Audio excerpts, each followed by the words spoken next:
Para sa HBC Multimedia News, Pre-Apple Tomato nagbabalitang Sentro. At mga igan, ito na po ang aking huling pagbabalita para sa inyo.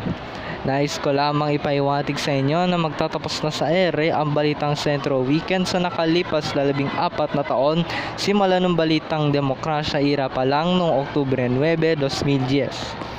Nais ko pong magpasalamat sa ating mga taga-subaybay at mga taga-panood ng programang ito sa halos isang dekada.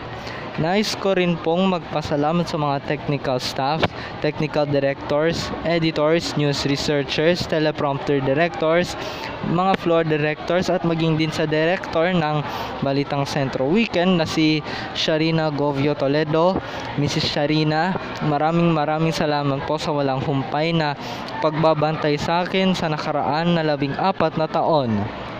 At mga igan, ito na po ang aking huling pagbabalita ko po sa inyo. At sa susunod na linggo ay hindi nyo na po mapapanood ang Balitang Sentro Weekend dahil ito ay magtatapos na sa ere. At syempre, makakasama nyo rin naman ang inyong lingkod sa Umagang Pinoy, News Expert Tanghali at sa iba ko pang mga programa sa ibang mga istasyon. Okay po, at yan po ang Balitang Sentro Weekend sa huling pagkakataon. Bahagi kami ng mas malaking diskusyon at mas malawak na pag-aantabay sa bansa.